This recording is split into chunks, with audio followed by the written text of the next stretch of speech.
저만 그런지는 모르겠는데 우리가 지난 주일날 수련회 했던 게 꽤 오래된 것 같아요. 한 달 전쯤 수련회 가서 참 제가 은혜도 많이 받고 했는데 안타까운 게 하나가 있었다면은 우리가 막 풍족하게 먹고 진짜 기도도 새벽까지 다 했는데 불꽃놀이가 바람이 너무 세게 불어가지고 그 불꽃놀이가 원래 훨씬 우리가 본 것보다 한 2배 이상은 더 멋있을 수가 있었는데 그 불꽃놀이가 참 바람이 많이 분 게 안타깝습니다. 참 그건 제가 어떻게 할 수 없는 거라. 오늘은 충성스러움이라는 주제로 같이 말씀을 나누겠습니다. 실은 제가 이 말씀을 준비한 다음에 그냥 이제 말씀을 어떻게 전할까 기도하고 묵상하고 있는데 시간이 지나면 지날수록 과연 이 주제를 이 부족한 내가 전하는 게 맞나? 나는 주님 앞에 충성스러운가라는 질문 앞에 실은 못 전하겠더라고요. 오늘 설교를. 내가 주님께 충성스러운가라는 그 질문에 주님께 좀 할 말이 없더라고 제가. 그래서 이거를 하지 말까 보다. 내가 좀 되구해야지. 내가 충성스럽다고 내 스스로가 확신이 없는데 내가 이렇게 그런 마음이 있었는데 생각해 보니까 저는 언제나 부족하더라고요. 그래서 실은 생각해 보니까 제가 전할 수 있는 말씀이 없는 거예요. 항상 부족한데 말씀을 전해야 되는데 그 주제가 항상 저에게 하는 얘기들이 많거든요. 그래서 안 되겠다. 저도 부족하지만 오늘 같이 주님께 나아가서 우리 모두가 충성스러운 주님의 자녀들이 되길 축복합니다. 민수기 12장 6절 7절이요.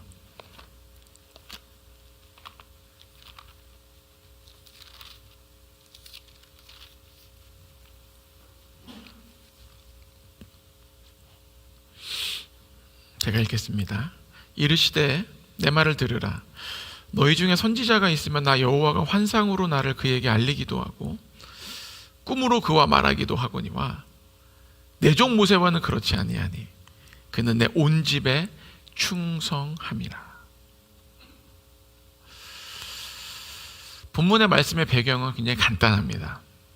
이제 이스라엘 민족이 애굽의 노예 생활을 하다가 하나님이 정말 기적적으로 인류 역사에서 그렇게 한 민족을 위해 기적을 베푸신 적이 없는 정말 동화 속에나 있을 법한 강이 피가 되고 피가 된 강에서 개구리가 나오고 이가 생기고 파리떼가 생기고 정말 들어보면 꼭 동화에서나 있을 만한 일을 하나님께서 이스라엘 민족에게 구원을 베풀어 주십니다.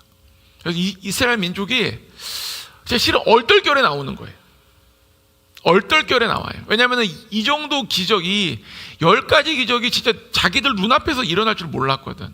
430년 동안 고통당할 때는 정말로 주님께 구원을 간구했지만 눈앞에서 듣도 보도 못한 우리 말로 하면 한강이 갑자기 피가 되고 피가 된 한강에서 개구리가 나오고 상식적으로 이해가 안 되고 이게 무슨 일인지 모르겠고 하여튼간 하나님이 나를 살려주고 마지막에 6월 첫 태어난 사람만이 아니라 가축들이 다 죽어나가는데 이스라엘 민족은 어안이 벙벙한 거예요. 이게 여호와의 권능, 그러니까 우리가 기다렸던 권능이 이런 건가? 우리를 구원했던 아브라함의 하나님이 이 정도인가? 어안이 벙벙한 거예요. 모세도 하면서도 믿음의 확신이 있었지만 모세도 놀라는 거죠.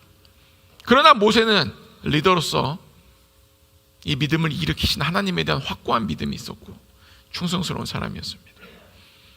근데 중요한 거는 하나님이 기적을 베푸시고 연속적으로 베푸실 때는 괜찮았는데 하나님의 기적이 이제 간간히 등장합니다.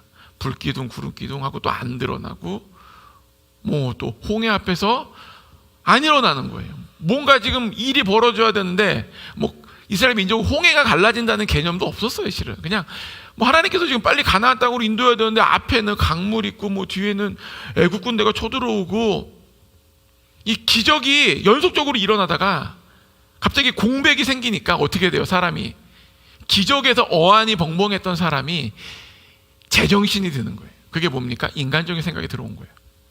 그 전에는 막 연속적으로 일어나니까 자기가 생각이 없는 거예요.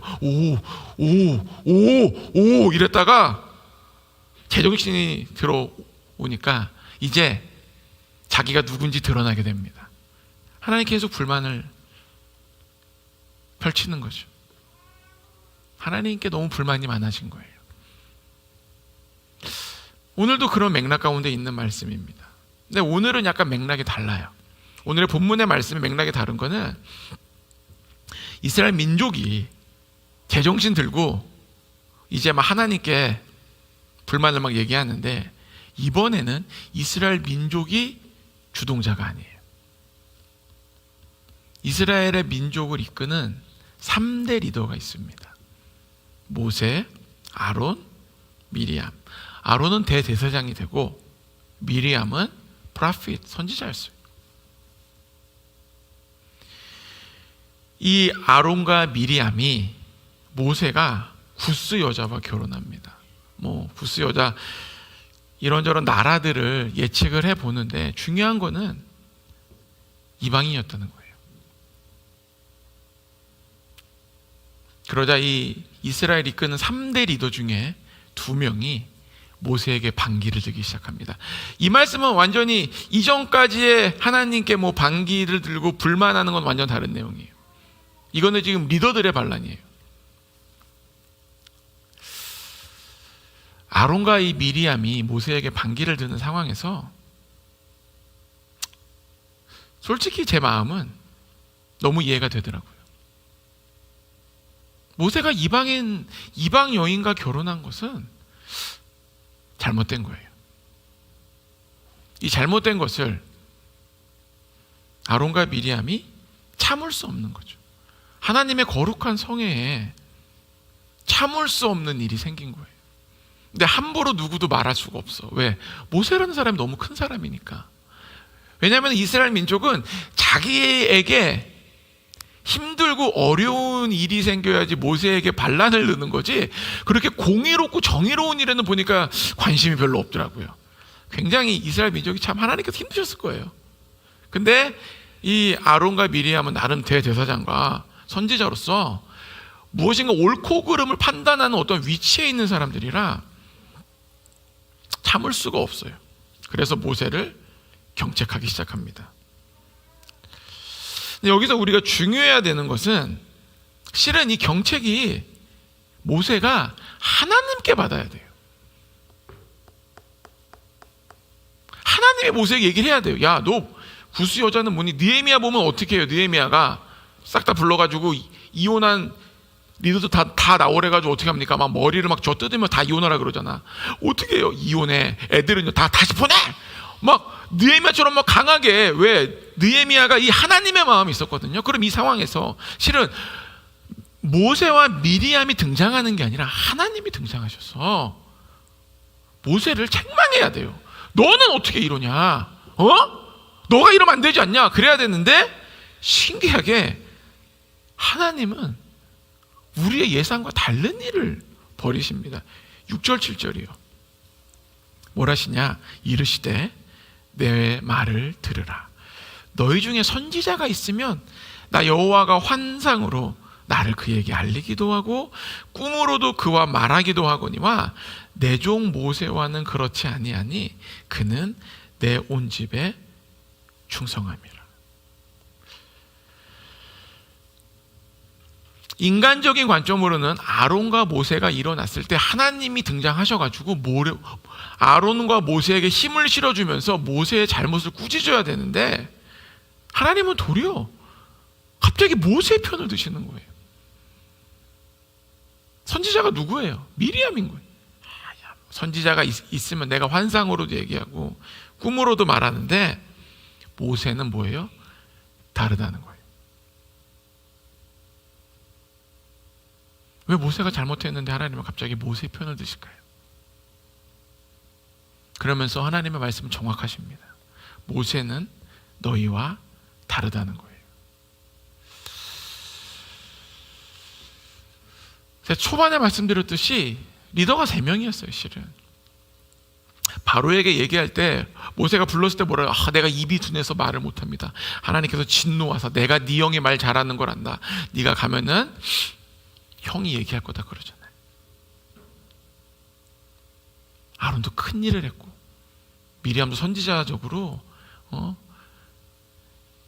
홍해가 갈라졌을 때 춤추면서 예언적인 노래를 부르는 사람이었습니다. 근데 여기서 하나님이 다르다고 하는데 우리는 그 하나님의 말씀을 집중을 해야 돼요. 도대체 모세는 뭐가 달랐을까? 그것이 오늘 말씀의 시작점이며 오늘 말씀의 마지막까지 제가 이끌어가고자 하는 빨래줄처럼 긴 선입니다.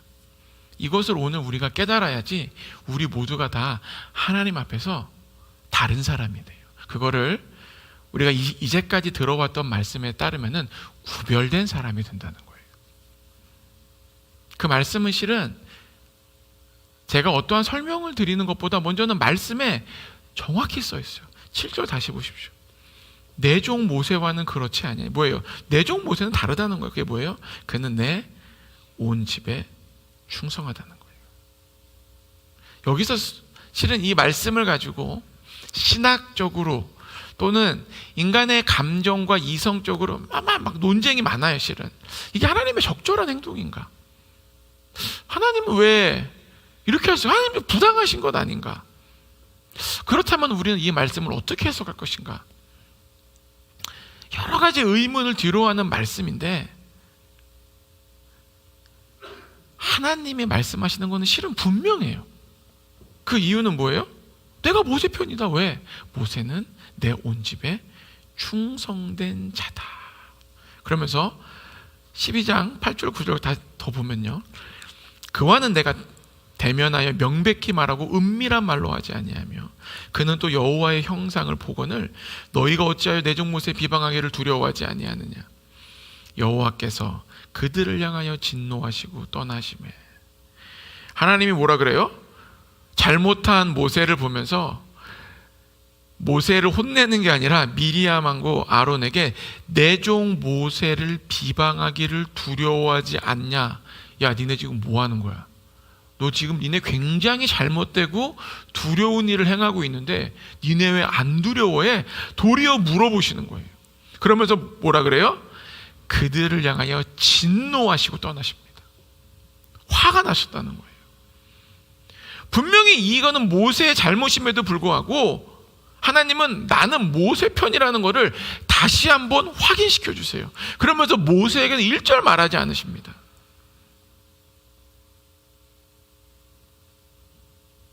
하나님, 우리 공평하고 공정하시며 정의로운 하나님이 그렇게 하셨다는 거예요. 그리고 하나님께서 단지 화만 내고 노하셨다는 게 아니라 실질적으로 이 화가 얼마나 큰지 보여주십니다. 10절 보십시오. 구름이 장막 위에 떠나갔고 하나님의 영이 떠나간 거예요. 그 다음에 무슨 일이 생기냐? 미리암은 나병에 걸려 눈과 같더라. 이게 뭐예요? 온몸에 나병이 걸렸다는 거예요. 지금 순식간에 점진적으로 퍼진 게 아니라 갑자기 all of a sudden 확 걸린 거예요. 이 나병은요, 이스라엘 민족에게 뭐 우리나라도 마찬가지지만 이거는 신이 내린 저주와 심판이에요. 이 병은 그냥 이스라엘 민족 진 밖으로 쫓겨나야 돼요. 이 병이 걸린 사람은 진에 같이 있을 수가 없어요.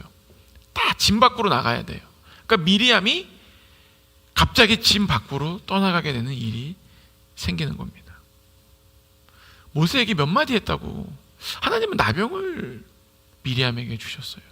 우리가 이 말씀을 어떻게 해석하고 뭘 해석하냐를 다 뒤로 하고 우리가 분명히 알아야 되거든. 말씀 그대로 보면은 하나님은 모세 편이셨고 그 이유는 뭐예요?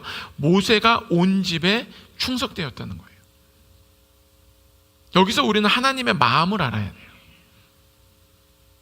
하나님이 이 땅을 어떻게 다스리고 계시며 하나님의 나라를 어떻게 다스리고 계시는지 우리의 생각을 떠나서 하나님의 관점으로 봐야 되는데 하나님의 관점으로 보려면요, 말씀을 먼저 하나님의 말씀을 하나님의 말씀으로 인정한 다음에 그 말씀으로 내가 들어가야 돼요.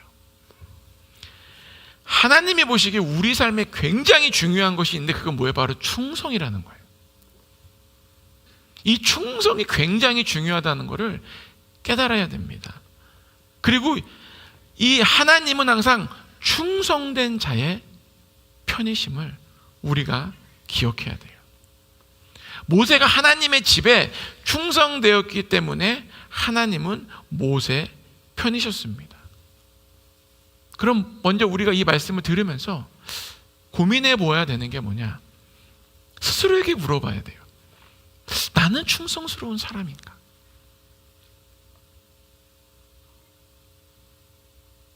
여러분은 충성스러운 사람이십니까? 충성스러운 사람을 하나님은 모세에게 대하시듯이 너그럽게 대하신다는 거예요. 너그럽게. 우리가 학창시절에 맨날 잘못하는 애가 있어요. 맨날 잘못하는 애가 또 잘못을 하면요 엄청 혼납니다. 진짜 엄청 혼나요. 근데 맨날 잘하는 애가 있어요. 맨날 열심히 선생님 말 잘 듣고 잘 따르고 그래요. 그러다가 한 번 실수했어. 그럼 선생님이 눈 감고 넘어갑니다. 그때 맨날 혼나던 애가 분노가 치밀어 올라요. 선생님이 편애한다. 이 세상이 이렇게 더럽구나. 학교라는 것도 다 이런 데다 그래요. 근데 우리는 커보니까 이해되잖아요. 애가 맨날 잘하다가 못하면 봐줘요. 근데 맨날 사고치는 애가 또 못하면요 박살나는 거예요. 우리가 하물며 인간일지라도 그렇게 충성스러운 사람을 봤을 때 너그럽게 대하려고 노력합니다. 하나님도 이 말씀을 통해서 충성스러운 자에게는 특별한 긍휼이 있다는 것을 우리가 깨닫게 되는 거예요. 그래서 우리가 뭐라고 정확히 이 말씀을 이성적으로 논리적으로 3단 논법에 의해서 뭐 귀납적 연역적 방식에 의해서 정확히 설명할 수는 없어요. 비스무리하게 설명할 수 있지만 이 말씀은 그런 어려운 말씀인데 분명한 사실은 하나님은 충성스러운 자 옆에 계시다는 겁니다. 히브리서 3장 5절 6절 가보십시오. 히브리서 3장 5절 6절이요.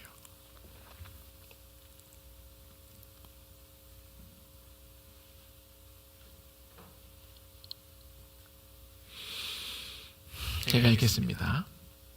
또한 모세는 장래에 말할 것을 증언하기 위하여 하나님의 온 집에서 종으로 신실하였고, 여기서 히브리 기자가 다시 한번 모세가 하나님의 온 집의 충성스러움에 대해서 다시 이야기하면서 6절에 또 이런 얘기 납니다.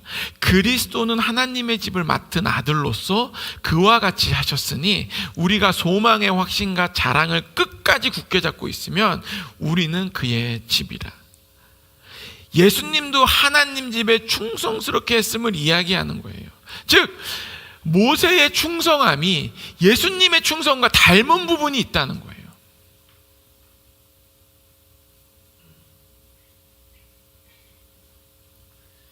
예수님도 하나님 집에 충성스러웠다는 거예요.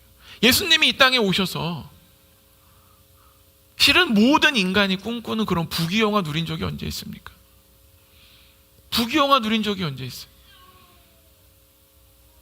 항상 힘드셨고 어려웠지만 하나님의 영광이 있으셨던 거예요. 인자는 머리 둘 곳이 없다. 예수님은 머리 둘 곳이 없던 사람이에요. 우리는 머리 둘 곳이 있지 않습니까? 아멘? 우리는 머리 둘 곳이 있는 게 아니라 심지어는 벽에까지 있어요. 정말 감사해야 돼. 할렐루야. 할렐루야. 정말 그 모세 예수님을 같이 놓고 보는 거예요. 그래서 우리의 삶도 마찬가지. 우리가 예수님의 형상을 뭐 담기 원한다라는 말은 쉽게 할 수 있지만 그 방법 중에를 우리가 많이 들어왔는데 오늘 말씀을 보아하니까 예수님을 닮기 위해서는 우리에게 충성심이 있어야 된다는 거예요. 즉 내가 충성스러운 사람이 돼야 된다는 겁니다. 그래서 시편 101편 6절에 뭐라고 써있냐? 내 눈이 이 땅에 충성된 자를 살펴 나와 함께 살게 하리니 완전한 길에 행하는 자가 나를 따르리로다. 하나님의 눈이 이 세상에서 충성된 자를 살핀다고 하시는 거예요. 시편 새번역은 뭐라 그래? 나는 이 땅에서 믿음직한 사람을 눈여겨보았다가 내 곁에 있게 하고 흠이 없이 사는 사람을 찾아서 나를 받들게 하렵니다. 이것은 이 시편 기자의 고백이기도 하지만 하나님의 마음이 여기에 부어진 겁니다. 나는 이 땅에서 믿음직한 사람을 눈여겨보았다가. 이 새번역 성경은 이 충성된 자를 믿음직한 사람으로 번역했습니다. 즉 우리가 하나님 나라에서 하나님의 아들, 딸로서 살려면은 지금 믿음직한 사람이 되어야 돼요. 믿음직한 사람. 여러분 믿음직한 사람이십니까? 아니면 불안한 사람이십니까? 아니면 내 스스로가 내가 아직 감당이 안 되는 사람입니까? 20년 전쯤에 제가 한 집회 장소로 가게 됐어요. 그때만 해도 20년? 그때만 해도 우리나라에 막 초창기 막 비냐드 운동이 막 불어올 때예요. 그때는 뭐 초창기 비냐드 운동이 들어올 때는 아무도 비냐드를 이단이라 그런 적도 없고 다 수용했습니다. 근데 시간이 지나자 막 이단이라 그러고도 하며 뭐 막 그랬던 일이 있어요. 그러나 모든 교회는 지금도 비냐드 노래를 부르고 있습니다. 그때 강사님이 하신 말씀이 실은 제 평생에 마음에 심겨졌어요. 여러분 중에 사역을 하고자 하는 사람, 근데 그분의 말은 실은 사역자만이 아니라 뭐 기업가, 무엇을 원하는 사람 다 포함되는데 저는 개인적으로 목사라 할 거로 이미 마음을 먹었기 때문에 이 단어가 저의 깊이 들렸어요. 저는 사역이지만 여러분 각자 삶에 도입하십시오. 그 목회를 하기 기대한다면은 사람이 더 보이던 재정이 충만해지건 이거 먼저 기도하지 마라. 이게 중요한 게 아니다. 평생 같이 할 사람을 위해서 기도해야 된다.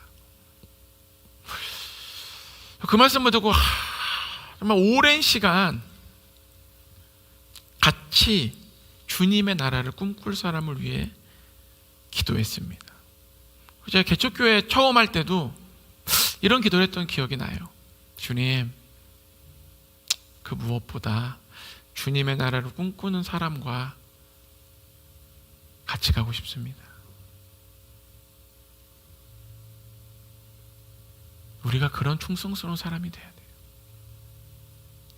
충성이라는 단어가 굉장히 어려운 게 우리는 충성스러운 사람을 고르기가 굉장히 어렵습니다. 실은 제가 신학대학원 때 있을 때 제 친구들하고 얘기했던 기억이 나요. 자기가 교회 전도사인데 지금 교회 찬양 인도자가 있대요. 너무 은혜스럽대. 막 찬양만 하면 사람들이 울고 막 은혜 받고 막 너무 좋대. 막 능력도 출중하고 그리고 뭐 리더를 맡기면은 막 리더십이 너무 좋아가지고 막 전도가 되고 막 너무. 갑자기 음악이 나오는 것 같은데요.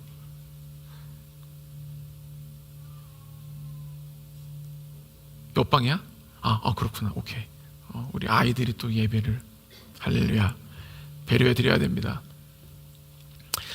근데 이 사람, 이 청년이죠. 교회에는 충성스럽지를 못하고 그냥 그 찬양 인도자랑 그 사람들에게 충성스러운 거지 자기에게도 그렇고 교회에 그렇게 큰 마음이 없대요.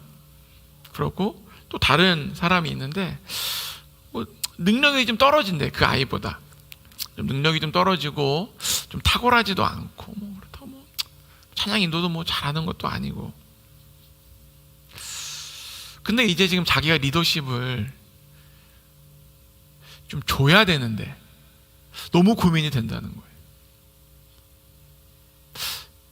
이 정말 자기 부서의 부흥과 은혜를 생각하면서 충성스러운 마음은 없고 뭐 교회에 대한 큰 마음은 없지만 그래도 능력이 있으니까 이 사람에게 리더십을 줘야 되는지, 아니면은 좀 능력도 없고 좀 부족하지만 교회를 사랑하고 충직한 이 사람에게 리더십을 줘야 되는지 너무 고민이 된다는 거예요. 그때 가불론박했던 기억이 납니다. 뭐 누구도 쉽게 얘기할 수 없더라고요.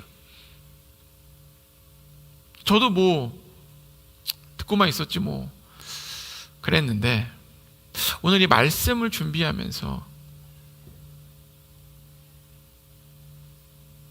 생각해 보니까 하나님이 충성된 사람 편에 쓰신다고 하니까 무엇인가가 좀 부족해도 충성되고 믿음직한 사람을 선택하는 게 맞았더라는 생각이 저의 머릿속에 스쳐지다 가더라고요. 하나님의 나라는 그런 거예요. 단기간에 이익을 보려는 일은 이렇게 할 필요가 없어요. 그러나 하나님의 나라, 우리가 하나님의 나라 안에서 백성으로 살아가고 있고 예수님을 닮기 원한다고 한다면은 우리의 선택은 성경을 따라가야 됩니다. 근데 우리는 유혹을 받아요. 인풋을 넣은 다음에 아주 래피들리하게 아주 빠르게 이 아웃풋이 나오기 위해서 방법을 동원하는데 하나님의 나라는 그렇지 않다는 거죠. 그렇다면은 우리가 하나님의 나라를 위해서 충성되고 믿음직한 사람이 되어야 된다는 거예요. 하나님이 부르신 우리 공동체를 위해서도 충성되고 믿음직한 사람이 되어야 됩니다. 저를 좀 아시는 분은 알겠지만 제가 막 어떠한 부유함 때문에 막 능력이 너무 탁월해서 어떤 사람이 너무 탁월해서 막 누구를 막 비유 맞춰가면서 막 그렇게 막 사역을 하지는 않았어요. 저는 이렇게 말씀 준비를 했는데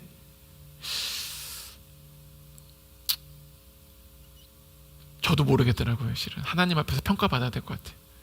제가 함부로 뭐 이런 얘기를 할 수 없겠더라고요. 그래서 말을 좀 바꾸면은 그렇게 사역을 안 하려고 굉장히 노력했습니다. 저에게는 부요함, 능력, 탁월함보다는 하나님의 뜻이 너무 중요했어요. 그리고 계속해서 저는 제가 기도한 20년 전에 기도했던 그 내용을 계속 기도하고 있듯이 충성된 사람, 믿음직한 사람을 제가 주님 나라 가기 전까지 주님께서 언제 저를 사역을 끝나라 그럴지 모르지만 그때까지 기다리고 있습니다. 근데 이것은 저의 마음만이 아니에요. 하나님도 이 땅에서 충성되고 믿음직한 사람을 기다리고 계십니다. 마태복음 25장 21절 가보십시오. 마태복음 25장 21절.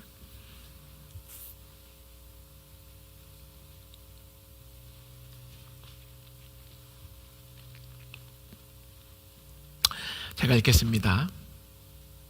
그 주인이 이르되 잘하였도다 착하고 충성된 종아 내가 적은 일에 충성하였음에 내가 많은 것을 내게 맡기리니 내 주인의 즐거움에 참여할지어다 하고,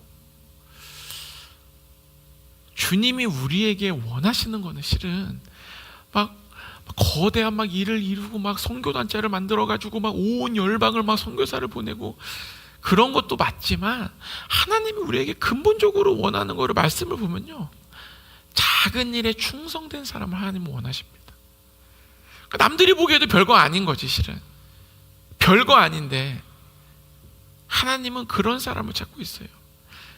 인간은요,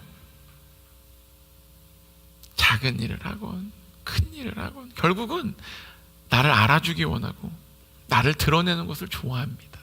사람들이 나를 인정해 주는 거 싫어하는 사람이 누가 있어요? 그래서 인정을 받으려고 하려니까 작은 된 일을 하는 것보다 조금 큰 일, 조금 드러나는 일을 하는 게 실은 인정을 더 쉽게 받아요.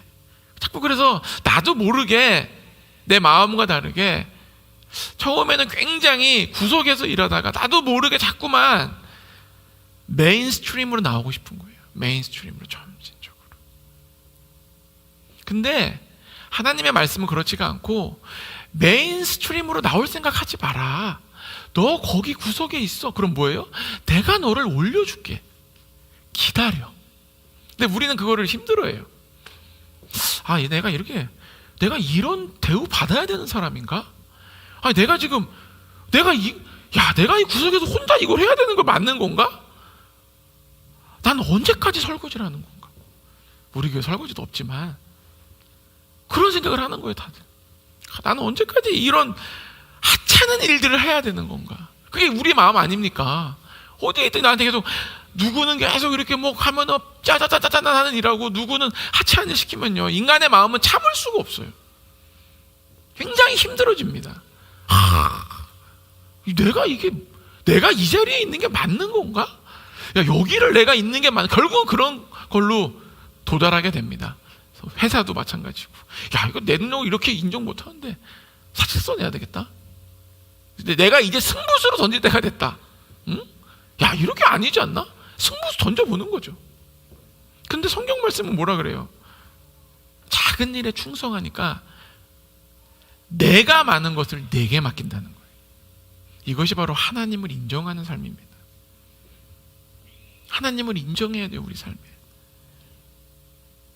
충성스러움도요, 하나님을 인정하는 사람이 충성스럽지, 하나님의 살아계심, 하나님의 영광, 그 위대하심을 믿고 따라야 충성심이 생기는 거지. 하나님 그냥 하나님 나 도와주시는 분 아니야? 이렇게 간단하게 생각하는 사람은 충성스러움을 가질 수가 없다는 거예요. 우리가 하나님을 안다면요, 작은 일에 충성해야 돼. 왜냐하면 작은 일에 충성하지 않은 사람은 큰 일을 맡기시지 않아요. 근데 신기한 건요, 큰 일을 맡아 보이는 사람들이 많아요. 왜일까요? 하나님이 맡긴 게 아니라 내가 일을 하고 있는 중이에요, 지금. 저는 그런 분들 많이 봤어요. 내가 일을 해요. 사람들도 어떻게 이렇게 잘하시냐? 제가 은혜입니다. 하지만 결국은 뭐예요? 이제야 니네가 나를 알아주는구나. 속으로는 그런 거예요. 내가 이 정도였어. 너 나 몰랐지? 너 그때 했던 말 기억나? 아유, 그거 왜 계속 그것만 하시냐고. 이게 나야. 인간 속으로 막 그런 마음이 생겨요. 그러니까 결론은 뭐예요? 하늘에 상급도 없고 죄를 짓고 있는 거죠. 이 땅에 상급 받아서 그렇게 뭐 하려고 그래요? 이 땅에 상급 아무리 받아봤자 죽으면은 모래 하나 천국에 가져갔어. 모래 하나, 먼지 하나 가져갔어. 없는데 그래, 이 땅에 그렇게 상급 받으려고 노력하는 게 참 마음이 아픕니다. 그리고 실은 내 힘으로 막 그 일을 이루면요, 잘 보십시오, 내 힘으로 그 일을 이뤘기 때문에 그 자리를 유지하려면 누구의 힘이 필요해요? 내 힘이 필요한 거예요. 하나님이 주신 자리는요, 그 자리를 보존하는데 하나님의 은혜로 나를 보호해 주십니다. 근데 내 힘으로 이룬 자리는 끝까지 내 힘으로 일궈 나가야 돼요. 그러니까 계속해서 분열, 아픔, 다툼, 경쟁, 시기, 질투, 미움, 이 듣기도 싫은 이 단어들이 그 자리를 지키려고 막 계속 있는 거예요. 저는 그래서 거기 지키다가 스스로 낙다운 되는 사람들 많이 봤어요. 낙다운 되는 거예요, 스스로가. 예수님께서 뭐라는 줄 아세요? 그래서 지극히 작은 것에 충성된 자는 큰 것에서 충성되고, 누가복음 16장 10절의 말씀이에요. 지극히 작은 것에 불의한 자는 큰 것에서 불의하니라. 우리가 어떠한 얘기를 하건 하나님의 결론은 그거예요. 너 작은 것에 충성되지 못하지? 너 그럼 네가 이 일에도 넌 충성되지 못할 거야. 너 이 일에 충성되지? 너 그럼 이 일도 충성되게 할 거를 나는 알아. 여러분, 자그만 일에 하나님 나라를 위해서 충성되십시오. 사람들이, 저는 개인적으로 진짜 주님을 믿으면 사람들이 좀 몰라주는 일 있잖아요. 하찮게 여기는 일? 실은 거기에 상급이 있더라고요. 하나님의 상급은 거기 있어요. 그래서 저는 안타깝게 상급이 별로 없어. 더 열심히 살아야 돼요. 이렇게 여기 나와가지고 막 스포트 받으면서 설교하고 막 이러니까 말만 늘어나고 지식만 늘어나지, 삶이 이 예배 시간에 따라 비례적으로 막 가고 싶은데 쉽지 않더라고요. 그래서 지금 만약에 부당한 대우 받고 있습니까? 사람들이 나를 좀 몰라주는 것 같아요. 내가 인정받지 못하는 것 같아요. 그때 상급이 있어요. 다 박수 칠 때는 상급이 없는 거예요. 부당하다고 생각할 때 기뻐하십시오. 그것이 하나님의 나라입니다. 좀 부당하면 어때요? 예수님은 태어나면서부터 돌아가시기까지 부당한 대우 받으셨는데, 그 잠깐, 그 순간 우리 즐깁시다. 즐기십시오. 하나님이 높여주세요. 응? 하나님이 우리에게 가장 기초가 뭐예요? 기독교인의 기초가 뭡니까? 하나님을 사랑하는 거. 하나님을 사랑하면 어떻게 됩니까? 하나님을 만나고 싶어져요. 하나님을 만나려면 당연히 예배를 드리고 싶어지는 거예요. 이 기초, 벌써 여기에서 충성되지 않았는데 내가 무슨 일을 하고 싶고, 내가 교회를 위해서 막 더 큰 일을 해야 되는데,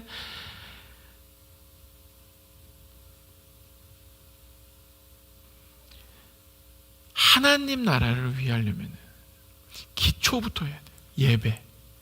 예배 시간에 주님께 온 집중하십시오. 예배 시간만큼은, 일주일에 우리가 예배를, 새벽 기도도 없고 우리 예배 3번 드리고, 예배 3번 드리는데 2시간씩 치더라도 6시간, 일주일에 168시간을 중에 6시간 집중하라는데, 주님께 그것도 못하면서 자꾸 주님께 막 뭘 원하고 뭘 갈망하고, 실은 성경 말씀과 진짜 맞지 않습니다. 여러분, 죄송하게도 성경 말씀과 맞지 않아요. 그거는 내가 아무리 축복을 선포하고 노력을 해도 죄송하지만 성경의 말씀과 맞지 않아요. 적은 일에 기본적으로 충성해야 됩니다. 당연히 주님을 만나면요, 말씀을 보지 말라 그래도 말씀을 좀 보고 싶고, 기도를 하지 말라 그래도 기도를 하고 싶고, 기도를 하다 보면 성령님이 오면은 방언도 터지고, 그게 너무나 이 자연스러운 이 상태를 우리가 막 어거지로 막 어떠한 기회를 만들어서 막 팍 하고 칙 하고 칙 하고 칙 하려니까 너무 어려운 거예요. 근데 하나님도 우리가 자연스럽게 안 되니까 그런 시간을 만들어 주시지만, 실은 이 기독교인의 삶은 굉장히 자연스러운 겁니다. 왜 자연스러운 줄 아세요? 왠 줄 아세요? 사랑으로 시작하니까.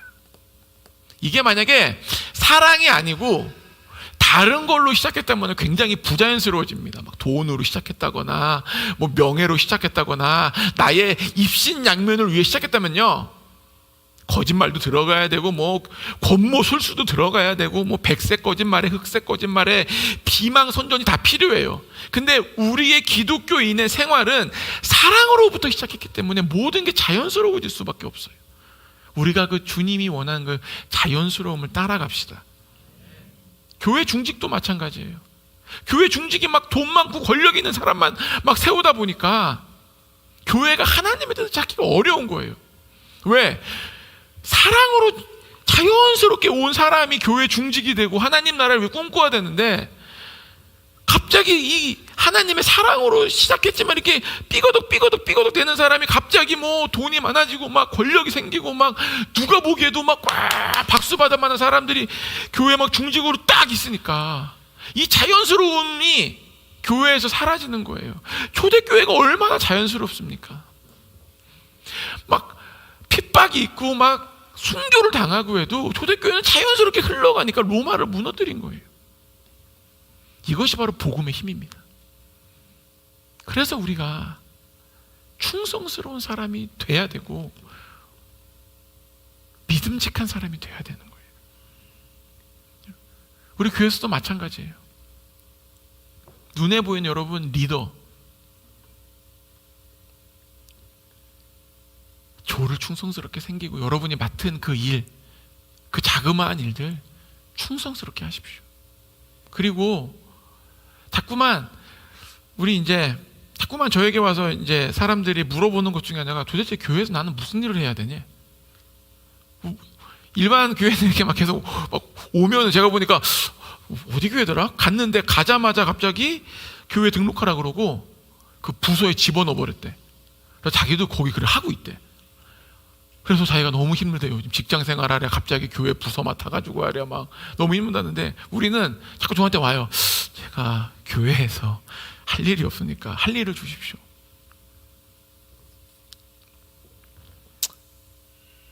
교회에 무엇이 필요한지 주님께 물어보세요. 그래서 충성스럽게 여러분의 리더 팀을 섬기십시오. 그리고 교회에 직임받은 사람들, 저도 그렇고 염사모도 그렇고 우리 간사님도 그렇고, 여러분 제가 여러분의 충성이 필요한 게 아니에요. 여러분이 하나님 나라를 위해 필요합니다.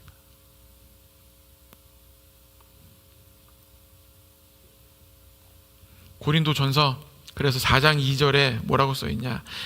그리고 맡은 자들에게 구할 것은 충성이니라. 이 충성, 저는 하나님이 원하시는 그 자리에 가려고 마음을 먹은 사람입니다. 그리고 저만이 아니라 우리 교회에 있는 모든 분들이 하나님 나라에서 하나님이 원하는 그 자리로 가기를 축복합니다. 아멘? 그러려면 우리에게 충성스러운 마음이 꽉 자리 잡아야 된다는 거죠. 하나님이 내 편이 되고 하나님께 지지를 받는 삶, 저는 그 삶을 꿈꾸고 있습니다. 제가 말씀을 준비한 다음에 갑자기 최춘선 목사님이 떠오르더라고요. 20년도 더 된 분이시죠. 20 몇 년 전에 최춘선 목사님이 다시 한번 그 삶을 돌아보는데 실은 너무 감동받아가지고 제가 실은 주체를 못하겠더라고요. 최춘선 목사님 모르시는 분도 계시겠지만 실은 1998년 정도에 이 최춘선이란 분이 목사님이 등장하십니다. 실은 저도 그때 제가 지하철 타면서 수원에서부터 학교를 왔기 때문에 본 적 있는 것 같기도 해요. 기괴한 사람이 맨발로 막 전도하고, 제가 그때 2호선 탔거든요. 사당역에서부터 타가지고 본 적이 있는 것 같기도 한데, 근데 이분이 다시 보니까 또 감동인 게, 이분이 옛날에 웃지 마라 간조, 이 사람과 함께 일본에 있었고, 그 옛날에 동경의 대학에 가서 유학을 하고, 그 교회에서 세례를 받고, 우리나라에서 그래도 존경받는다 하면은 김구 선생님 아닙니까? 김구 선생님과 같이 귀국을 하고, 대단한 분이시더라고. 일본에서 그렇게 유학 생활을 하다가 알았어 그만해, 여기 네 엄마 있는 공간이야, 그러고 한일 투쟁을 하시고, 그리고 또 굉장한 갑부의 아들이시더라고. 굉장한 갑부의 아들. 근데 이분이 결국은 예수님을 만나고 마지막에 이런 얘기를 하더라고요. 부러운 사람이 없는 사람이 세상 1등 부자고, 미운 사람이 없는 사람이 세상 1등 권세를 가진 사람이다. 동의하십니까? 여러분, 부러운 사람이 없는 사람이 부자잖아요. 내가 돈이 얼마 있건 내가 뭐가 있건 간에 부러운 사람은 부자가 아닌 거예요, 실은. 미운 사람이 있는 사람은 권세가 없는 사람이에요. 그분의 그 충성스러운 모습을 보면서 참 제가 부끄러웠습니다. 내가 진짜 이거 제대로 목회하고 있는 건가?